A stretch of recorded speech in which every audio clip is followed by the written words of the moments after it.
Hello everyone, जैसे कि आज हम लोग देखेंगे डायरेक्ट टेक्स्ट का एक टेस्ट पेपर ऑफलाइन का। देखो यहाँ पे 40 मार्क्स का ये दे रखा है, 50 मिनट्स आपके पास हैं इसको सॉल्व करने के लिए। और यहाँ पे दे रखा है क्वेश्चन, जैसा कि यहाँ पे देख रहे हो, mister Raghav has a business in Delhi, determine his taxable income on tax liability on the base of the following profit and loss account for the year ended on 31 March. 30 number का एक क्वेश्चन पेपर है। और यहाँ पे देखो इनकी profit दे रखी है कितनी, 20,66,500। खर्चे दिए, इनकम दिए, अलाउड डिस अलाउड आपको निकालना है। नीचे इंफॉर्मेशन भी है। Closing stock, opening stock has constantly been valued 5% below the cost price and the depreciation on the furniture. Income tax का जो बनता है वो 18,400 है। Household expenses include contribution 2,500 toward the public provident fund. ठीक है। अब determine the income tax return from which will be the best suited of the following person. इनका बताना है, ये इनकी ये इनकम है, बताना है बस क्या कौन सा आईटीआर है ना। फाइल करें। What are the due dates of payment of advance tax in case of corporate SSC. इनका 6 नंबर है। ठीक है ना। To be done on Excel, Excel पे करना है इसे। ठीक है। तो चलिए पहले हम उन क्वेश्चन को कर लेंगे जो बहुत ही ईजी है, जो हमारा ज़्यादा समय नहीं लेती है, पहले उसको पहले सॉल्व कर लेंगे। तो ये एक्सेल की फाइल आपको दी है, उसी के अंदर आपको सॉल्व करना है। ठीक है ना। तो यहाँ पे हम लोग कर लेते हैं क्वेश्चन नंबर 2 पहले। तो क्वेश्चन नंबर 2 में देखिए, अगर हम ध्यान से देखें तो क्वेश्चन नंबर 2 में बोल रहा है आपको बताना आईटीआर। 2 का A, mister Arihant has salary employed and also having the house property income. तो ये कौन सा आईटीआर फाइल करेगा, आईटीआर 1। ठीक है ना। तो 2 का ए जो आंसर है वो सीधा सीधा लिख दीजिए आईटीआर 1, बस हो गया। B, mister Vikas is a businessman who has having the capital gain income. कौन सा आईटीआर फाइल करेगा, आईटीआर 3। ठीक है ना। छोटा बिजनेस कहीं ऐसा कुछ बोला नहीं है, इसलिए आईटीआर 3 आप लिखेंगे। ठीक है। अब देखिए यहाँ पे question number third. Question number third क्या, what are the due dates of payment of advance tax in case of corporate assessee. चाहे कॉर्पोरेट हो चाहे नॉन कॉर्पोरेट एसएससी हो, सभी का ड्यू डेट एक ही होता है। सो यहाँ देखते हैं due date of advance tax. ठीक है ना। तो हमको याद रखना है 15, सबसे पहले क्या है जून। ठीक है ना। फिर 15 सितंबर, फिर 15 दिसंबर, फिर 15 मार्च। हालांकि सिर्फ ड्यू डेट बोला था तो ड्यू डेट हम लोग लिख दिए। हालांकि यहाँ पे हम लोग क्या लिख देते हैं, परसेंटेज। अगर आप अपनी तरफ से, अगर आपकी अपनी स्वेच्छा इच्छा है देने की तो दे सकते हैं, लिख सकते हैं। 15% तक आपको जमा करना होगा। यहाँ पे लिख देते हैं up to 15%, up to 45%, up to 75%। आपको जब भी लिखना होगा ऐसे ही लिखना होगा। समझने के लिए आप भले 15, 30, 30, 25 बोल सकते हैं, बट लिखेंगे हमेशा इसी फॉर्मेट में।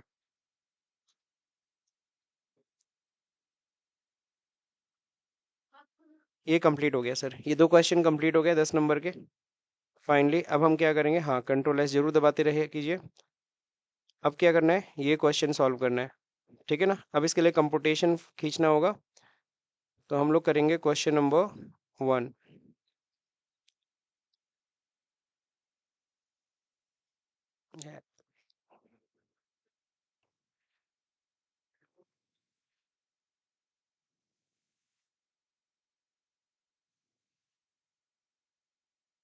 फॉर्मेट बना लेते हैं।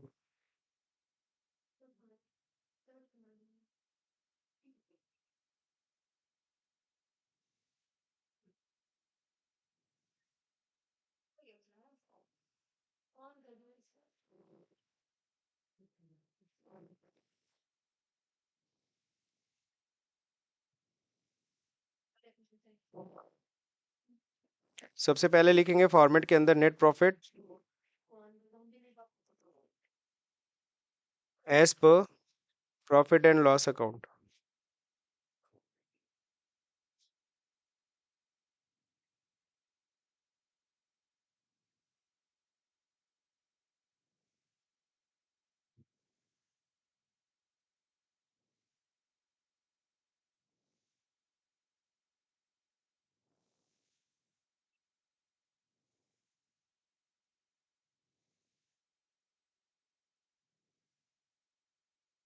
डिसअलाउड एक्सपेंसेस ऐड करते हैं, डिसअलाउड एक्सपेंसेस एंड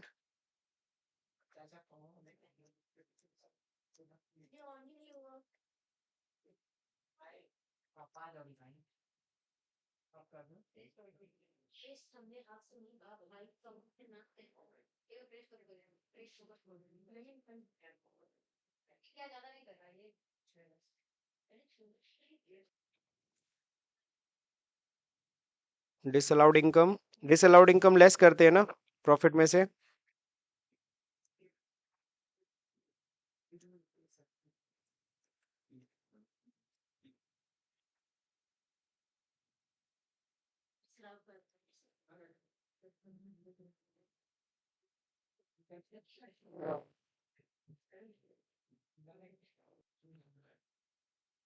सो ये देखिए फॉर्मेट बन गया है। अब यहाँ पे देखो सबसे पहले नेट प्रॉफिट हमने उठा लिया 20,66,500 रुपये। अब यहाँ पे डिसअलाउड एक्सपेंसेस को हम ऐड करते हैं, डिसअलाउड इनकम को हम लेस करते हैं। अगर कोई अलाउड इनकम है, भूल गए थे पीएल में दिखाना तो अभी समय है दिखा देंगे। कोई अलाउड एक्सपेंसेस था घटाना भूल गए थे तो अब घटा देंगे। चलिए तो ये लिखें लर्न लिखें, कोई दिक्कत नहीं है। अब डायरेक्टली एक्सपेंसेस देखिए।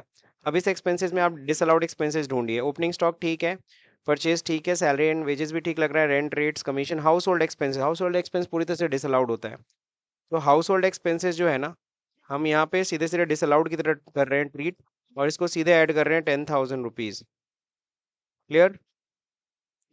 इनकम टैक्स हम पहले ही कैसे लेस कर सकते हैं, इनकम टैक्स क्या है, ये भी डिसअलाउड है, सही है ना। तो इनकम टैक्स आपका कितना है, 40,600। फिर क्या है, एडवर्टीजमेंट तो ठीक लग रहा है, पोस्टेज टेलीग्राम भी ठीक लग रहा है, इंटरेस्ट ऑन कैपिटल डिसअलाउड है। देख लीजिए कंपनी नहीं ना है, मिस्टर राघव है। अगर फर्म होता तो इंटरेस्ट ऑन कैपिटल अलाउड होता है, लेकिन फर्म नहीं है तो इसलिए ये डिसअलाउड हो जाएगा। इंटरेस्ट ऑन कैपिटल कितना है, 79,000। नेक्स्ट फिर देखिए क्या करना है, provision for bad debts. Provision for bad debts और प्रोविजन बना रही, बैड डेब्ट्स हुआ नहीं है तो ये भी डिसअलाउड हो जाएगा, प्रोविजन 2,000 का। फिर क्या है, डिप्रिसिएशन ऑन फर्नीचर, ये पूरा डिप्रिसिएशन क्या कर दीजिए, डिसअलाउड, 16,000। अब इनकम साइड में आइए, क्लोजिंग सेल्स, ये तब तो ठीक है। अब नीचे हम लोग यहाँ पे क्वेश्चन पे इस पे फोकस करते हैं, क्या लिखा है। लिखा है closing stock and opening stock was consistently being valued 5% below cost. Opening stock आप देख लो ना, खर्चे में दिखाया जाता है, तो ओपनिंग स्टॉक को इन्होंने 5% कम पे कॉस्ट किया, कम पे दिखाया है। यानी ये जो आपका दिखाया है खर्चा कम दिखाया हो, तो आप खर्चा क्या कर सकते हो, सही कर सकते हो। बढ़ाओगे तो क्या होगा, प्रॉफिट घटेगा, यानी ये लेस करना है। ओपनिंग स्टॉक को क्या किया गया था, अंडर वैल्यू किया गया था। कितना, 5%। तो वो कैसे निकालेंगे, opening stock under valued by 5%। तो वो हम लोग ऐड कर रहे हैं, कैसे ऐड कर रहे हैं जब देखो, कितना दिया था 2 लाख ना, ये 2 लाख जो है वो कितने के बराबर है, 95 के बराबर है, ठीक है ना। मल्टीप्लाई कर देंगे, 5% हमें बस चाहिए, ये रहा। समझ रहे, भाई जो आपका था 5% कम पे वैल्यूड था वो कितने के बराबर था, 95 के बराबर था। डिवाइड करिए 95 से, निकल गया। मल्टीप्लाई पे हम सीधे 5 से कर दिए क्योंकि 5% में जानना था। हाँ, यहाँ परसेंटेज करने की जरूरत नहीं है, 95/5, ठीक है। अब जरा देखो यहाँ पे क्लोजिंग स्टॉक भी हुआ है ना, क्लोजिंग स्टॉक अंडर वैल्यूड वो भी हुआ है।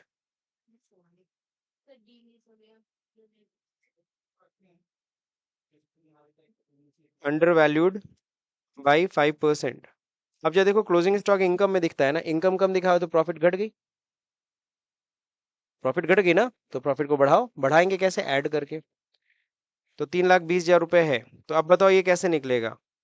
तो 3,20,000 ये कितने के बराबर है, 95। मल्टीप्लाई कर दोगे कितने से, 5 से। क्लियर हो गया, सही। अब तुमको ये डॉट, ये डेसिमल पोर्शन नहीं चाहिए तो इसको रिमूव कर सकते हो, राउंड ऑफ कर लो, कोई टेंशन नहीं है, सही है ना। अब देखते हैं यहाँ पे, ये तो हो गया पहला वाला पॉइंट ए। बी पॉइंट देखो, depreciation on furniture, as per income tax is 18,400 rupees. तो डेप्रिसिएशन है, माइनस कर लो। तो फाइनली जो डेप्रिसिएशन ऑन फर्नीचर जो है अलाउड वाला, depreciation furniture as per income tax वो कितना है? 18,400। ये लेस करो। जो अंदर दिया था डिप्रिसिएशन वो तो हमने पूरा ऐड मार दिया था, डिसअलाउड कर दिया था, अलाउड इतना एक्सपेंस है। लास्ट है household expense include the contribution to PPF. तो पब्लिक प्रोविडेंट फंड में सर आप अपना कर रहे हो, पूरी तरह से डिसअलाउड, ऑलरेडी पूरा हाउस होल्ड एक्सपेंस को ही हमने डिसअलाउड कर दिया था। और पीपीएफ आप अपने लिए कर रहे हो, कंपनी का कुछ नहीं उससे होने वाला। पीपीएफ क्या होता है, आप अपना करा रहे हो। ठीक है, तो इस पॉइंट में कुछ नहीं करना था, कंफ्यूज करने के लिए दिया था आपको क्वेश्चन में। अब सीधे लिखेंगे क्या?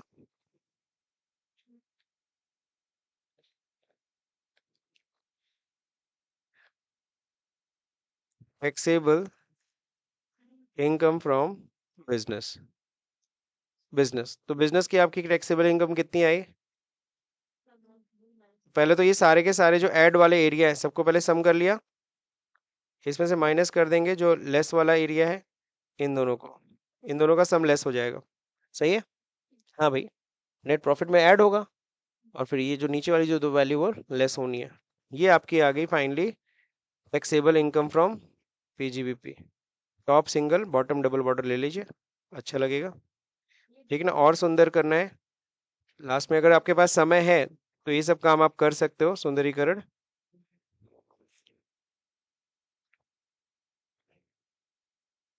थोड़ा अच्छा लगेगा और कुछ नहीं।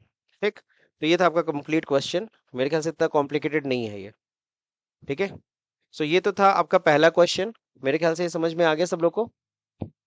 अब अगर हम लोग बात करें, एक और क्वेश्चन की बात करेंगे। ये मैंने अपने जो सॉल्व किया ना, सेट 1 सॉल्व किया, अब एक सेट 2 मैं आपको सॉल्व करके दिखाता हूँ।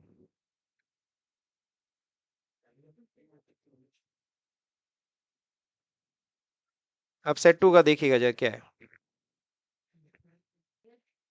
ना। अब जैसे कि सेट 2 मैंने ओपन किया हुआ है, अब अगर इसमें देखेंगे, Avinash is an employ of a private limited company Mumbai, following the particulars of his income for the year ended on 31st March 2014। Basic salary DA ये सब दे रखा है, इनकी सैलरी निकालनी है। Company higher residential accommodation Madhav, ये सब दे रखा है, ठीक है, कर लेंगे। फिर नीचे देखो क्वेश्चन क्या कह रहा है, determine the income tax return of the following. Arihant, इनकी सैलरी इनकम है, हाउस प्रॉपर्टी इनकम है, सेम है। विकास बिजनेसमैन है, कैपिटल गेन है, कौन सी इनकम है? ITR 2, ITR 3 sorry. What is the due date of payment of advance tax, same है, क्वेश्चन है। तो अभी जो मैंने जो सॉल्व किया ना, फर्स्ट 2 क्वेश्चन तो सेम है, कंट्रोल सी और यहाँ पे कंट्रोल वी कर देता हूँ। सही है, तो ये तो हो गया सर। अब हमें मेनली फर्क है जो क्वेश्चन नंबर 1 में। अब क्वेश्चन नंबर 1 में जो देखिए क्या है, मेनली कंपुटेशन है। अब यहाँ देखिए क्या करना है, यहाँ पे सैलरी का कंपुटेशन है। तो पहले तो फॉर्मेट बना लेते हैं, फॉर्मेट तो आपको पता ही है, फॉर्मेट भी यही उठाने वाले हम, पिछले क्वेश्चन वाला फॉर्मेट उठा लेते हैं। फॉर्मेट बनाने में थोड़ा कम समय लगेगा, बाकी ये सब हटा दीजिए। सही है, सबसे पहले नंबर पे याद होगा बेसिक सैलरी होता है। क्या होता है? Basic salary. तो बेसिक सैलरी जो देखिए कितनी है, बेसिक सैलरी पर मंथ दे रखा है 20,000, है ना। तो आप सीधे यहीं पे कर कीजिए, 20,000 मल्टीप्लाई बाई 12 ऐसे कर लिया कीजिए, ठीक है ना। नेक्स्ट, बेसिक सैलरी के बाद देखिए डीए। तो डियरनेस अलाउंस देखिए कितना है, डियरनेस अलाउंस दिया हुआ है 5,000। तो 5,000 मल्टीप्लाई बाई 12, सही जा रहा है। फिर यहाँ से कॉपी भी हो जाता है, कोई दिक्कत नहीं है। एंटरटेनमेंट अलाउंस है ना, एंटरटेनमेंट अलाउंस पूरे साल भर का दिया है, कितना दिया है? 16,000 पूरे साल भर का। ये इसको मल्टीप्लाई मत कर दीजिएगा,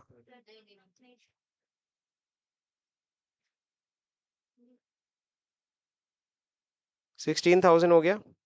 अब क्या है, employees contribution to provident fund, ये तो लास्ट में भी देखा जाएगा। ये भी एजुकेशन अलाउंस फॉर, ये एजुकेशन अलाउंस हमें पहले ऐड करना है, पहले सारे अलाउंसेस दिखा दिए ना।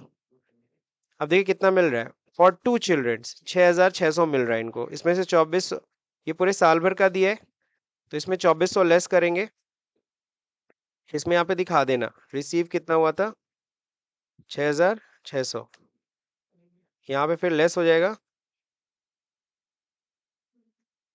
एग्जेम्प्ट कितना हो गया 2400, सही है कि नहीं सही है।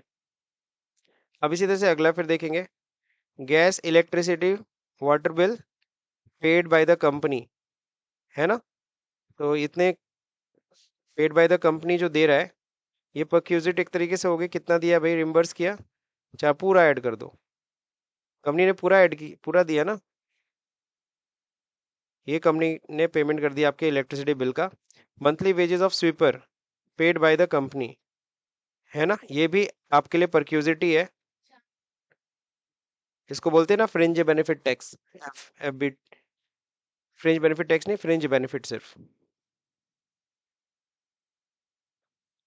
मंथली वेजेस है, तो 400 रुपये अगर मंथली है तो 12 महीने का कितना हुआ, इसी सब चीज़ों को बस ध्यान देना है कि कौन सा मंथली है कौन सा ईयरली है। गैस इलेक्ट्रिसिटी में मंथली नहीं ना बोला था। Interest receive from SBI saving bank account during the year, तो अगर इंटरेस्ट मिला एसबीआई बैंक अकाउंट से सेविंग अकाउंट से, तो ये क्या है आपका, ये अदर सोर्स की इनकम है, ये सैलरी इनकम नहीं है। Company hired a residential accommodation for Madhav, the rent, Madhav है क्या, अविनाश है तो माधव कहाँ से आ गए, गजब है। Company higher residential house for Madhav, Madhav नहीं है अविनाशी है, the rent per month of which is 2,400, no rent is charge from him, उनकी सैलरी से 1 रुपए रेंट चार्ज। बताओ कंपनी, पहले देखो ये रेंट फ्री एकोमोडेशन है, किस में आता है रेंट फ्री एकोमोडेशन, तो हमें डालना है क्या यहाँ पे value of rent free accommodation RFA.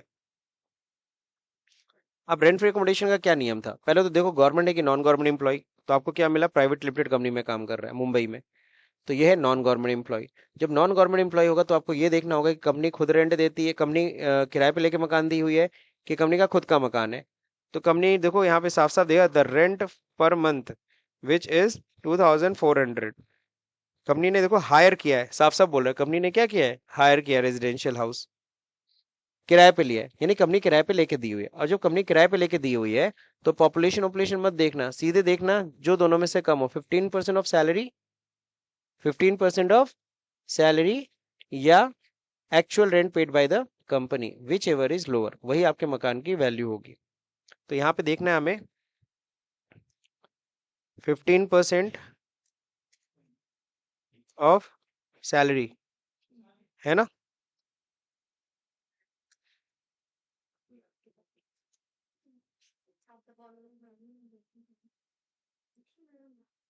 15% of salary बताइए कितनी होगी, तो पहले तो सैलरी निकाल लेते हैं, सैलरी कितनी है, सैलरी में सब आता है, बेसिक प्लस डीए प्लस जितना भी आपको कैश मिला है ना, ये सारा का सारा ऐड होगा, सारे अलाउंसेस, सॉरी परक्यूजिट मत जोड़ना, लेकिन गैस इलेक्ट्रिसिटी वाला जोड़ोगे, गैस इलेक्ट्रिसिटी का पेमेंट कर रही है ना, एक minute, gas electricity bills paid by the company, नहीं ये भी परक्यूजिटी हुआ, सिर्फ अलाउंसेस ऐड करना है, ऑल टैक्सेबल अलाउंसेस, है ना। अब इसके बाद इसका कितना करोगे तुम 15%, आ गया ये। अब रेंट क्या है,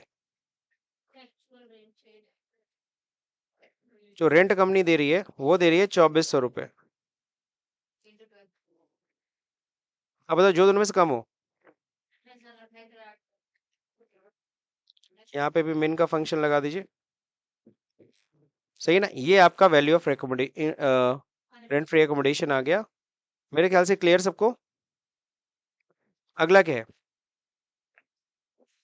one small motor car belonging to the company has been provided to the assessee both the official and personal use, and the company meet the entire expenses on the car running and maintenance।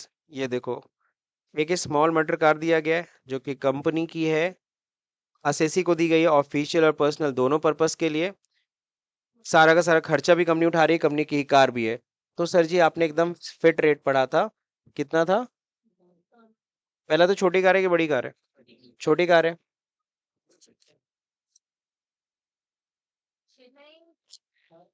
1800 2400, छोटी car है तो 1800, बड़ी car है तो 2400। और अगर driver यानी चौफर की फैसिलिटी है तब 900 जोड़ना। तो कहीं देखो ड्राइवर बोला है क्या? तो सीधे 1800 रुपये पर मंथ के हिसाब से इनका ऐड होगा। Value of car facility, control S करते रहिए। कितना आएगा यहाँ पे? 1800 मल्टीप्लाई बाई 12, सही है। और मुझे कुछ रो चाहिए। अब इसके बाद क्या है? वैल्यू ऑफ कार हो गया sir. He has insurance policy of his life 65,000, he paid the annual premium 4,000 during the previous year. तो ये सर जी 80G है, 80C है, उस पर डिडक्शन मिलेगा उनको। तो ये कोई कंपनी से तो मिल नहीं रहा है कुछ। अब बस रह गया कंपनी का क्या? एम्प्लॉयर जो कंट्रीब्यूट कर रहा है प्रोविडेंट फंड 30,000, 30,000 कर रहा है। अब अगर एम्प्लॉयर एक्सेस कर रहा होगा, मुझे पता नहीं दिख रहा है, अगर एम्प्लॉयर सैलरी के 12% से जितना ज्यादा कंट्रीब्यूट करेगा वो आपकी सैलरी में ऐड होगा। ठीक है ना? तो हम करेंगे employers contribution to provident fund. ठीक है ना? अगर हम नॉर्मल निकालें तो कितना आता है? नॉर्मल जो हमारा basic salary plus DA, basic plus DA का होता है, ध्यान रहे। तो बेसिक है 2,40,000 प्लस डीए है 60,000, दोनों मिला के 3 लाख हुआ। 3 लाख का 12% बताओ कितना होता है? 36,000 रुपये। तो 36,000 कंट्रीब्यूशन कर सकता था, एम्प्लॉयर ने कंट्रीब्यूट किया है 30,000। क्या सैलरी में कुछ ऐड होगा? कुछ नहीं ऐड होगा, कमी किया है, उल्टा पेनल्टी लगना चाहिए। ठीक है ना? फिलहाल तो एम्प्लॉयर्स कंट्रीब्यूशन कुछ है ही नहीं।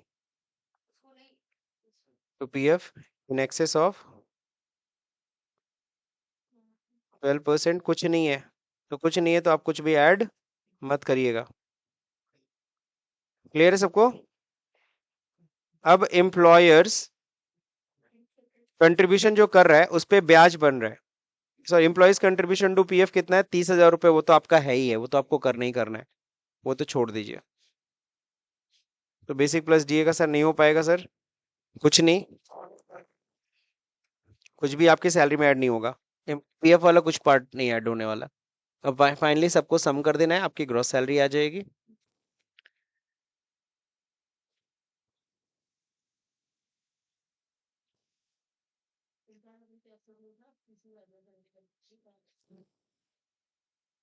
तो बताओ ग्रॉस सैलरी में डिडक्शन किस चीज का मिलता है? ग्रॉस सैलरी में डिडक्शन मिलता है आपको 16 IA, 16 IA, 16 की क्लॉज 2, 16 की क्लॉज 3, ऐसे ही ना?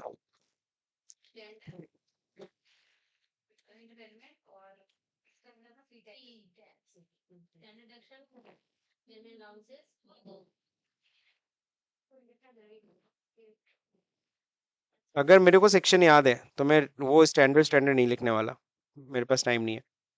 मैं सीधे सेक्शन लिखता हूँ। अब सेक्शन लिखना सबसे बड़ी चीज है। आइए स्टैंडर्ड एक्शन। कितना स्टैंडर्ड एक्शन मिलता है सबको पता है? 50,000। फिर डिडक्शन मिलना है क्या? अंडर सेक्शन 16 की क्लॉज 2, सबको पता है ये क्या है?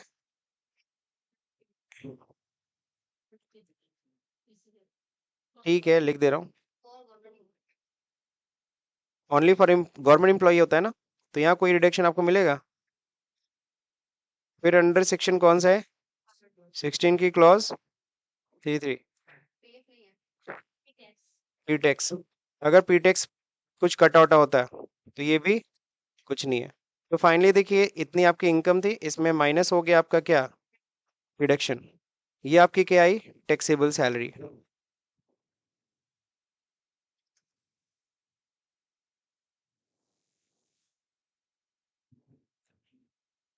यही था आपका टैक्सेबल सैलरी। ठीक है? अब यहाँ पे करना है क्या?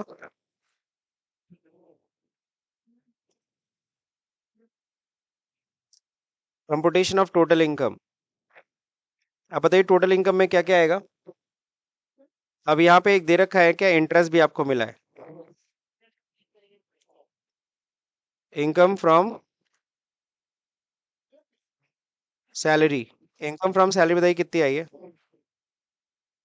यही है ना?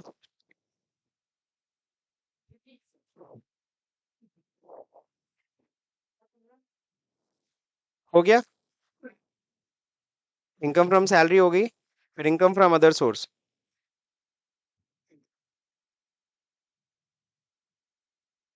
इनकम फ्रॉम अदर सोर्स में देखिए ब्याज से कि इनकम कितना कमाया, 44,000। सही है। और कोई इनकम? बस अब इनकी आएगी क्या, इसको हम बोलेंगे ग्रॉस टोटल इनकम।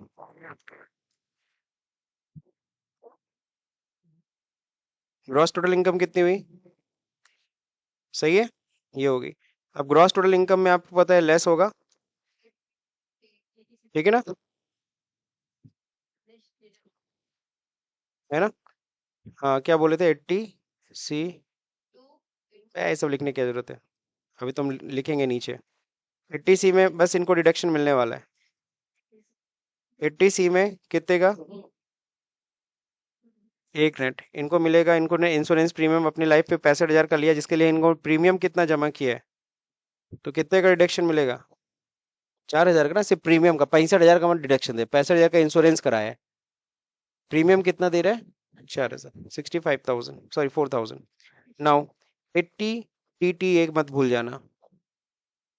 यहाँ देखो, सेविंग अकाउंट पे इंटरेस्ट है 44,000, और सेविंग अकाउंट में अगर 44,000 मिल रहा है, 80 टीटीए के तहत 10,000 का डिडक्शन मिलता है।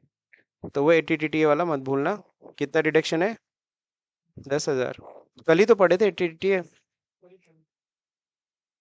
इस टोटल इनकम में।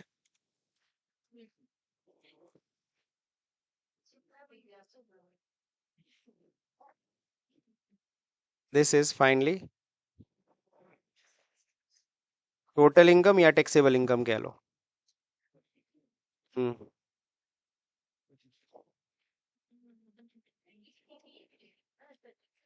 हाँ, सेविंग अकाउंट ही है ना।